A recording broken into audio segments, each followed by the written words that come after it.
করেছেন, আল্লাহুম্মা গফির লি আয়েশা মা তাকাদ্দামা মিন যামবিহা ওয়া মা তাআখার। আয় আল্লাহ, আপনার বান্দি আয়েশা যত গুনাহ আগে করেছে, যত গুনাহ পরে করেছে, আয় আল্লাহ আয়েশার সব গুনাহ maaf করে দিন। সুবহানাল্লাহ।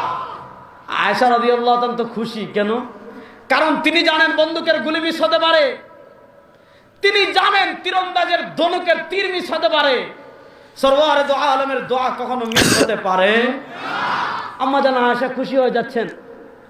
আল্লাহ নবী সাল্লাল্লাহু আলাইহি ওয়াসাল্লাম বলেন, আয়েশা মাত্র তোমার জন্য একবার দোয়া করলাম আর খুশি হয়ে যাচ্ছ। আয়েশা শুনো, ইন্নী আদউ লি উম্মতি ফি দুবুরি কুল্লি সালাত। ও আয়েশা, তোমার জন্য যেই দোয়া মাত্র একবার করেছি, আমার যে এতিম উম্মত 1200 বছর পরে, 1300 বছর পরে, 1400 বছর পরে, 1000 বছর পরে, 2000 বছর পরে দুনিয়াতে আসবে, যারা আমাকে না দেখে ইসলাম কবুল করবে, যারা আমাকে না দেখে আমার আদর্শ গ্রহণ করবে, ও আয়েশা, আমার এতিম উম্মতের জন্য প্রত্যেক নামাজের পর আমি এই দোয়া করি। সুবহানাল্লাহ। এবার বলেন, যেই নবী আমাদেরকে এত মহব্বত করতেন, কত মহব্বত করতেন, সুবহানাল্লাহ বলেন। নবী আমাদেরকে কত মহব্বত করতেন, দুনিয়া থেকে বিদায় নেওয়ার আগে আমাদেরকে বলে যাচ্ছেন, আনা ফারাতুল লাকুম ইনদাল হাউদি ইয়াউমাল কিয়ামা। আমার উম্মত চিন্তা করিস না, পেরেশান হইস না। 1400 বছর পরে সুনামগঞ্জ আসিস, চিন্তা করিস না। তোর মৃত্যুবরণ করতে দেরি, হাসরের মাঠ প্রতিষ্ঠিত হতে দেরি, তুই চিন্তা করিস না।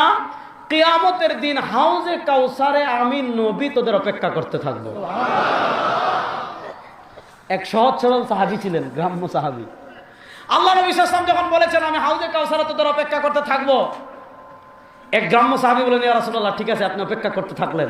হাউজে কাউসার কি জানেন? ও আদাদু কুবিহি মিসলু আদাদিন নুজুম।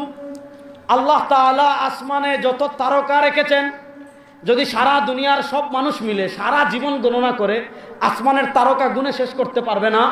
আসমানে যেই পরিমাণ তারকা, সেই পরিমাণ পান পাত্র আল্লাহ তাআলা হাউজে কাউসারের পাড়ে সাজিয়ে রেখেছেন। কিয়ামতের দিন সরওয়ারে দো আলম তার নিজ হাতে আমাদেরকে পানি পান করাবে। এক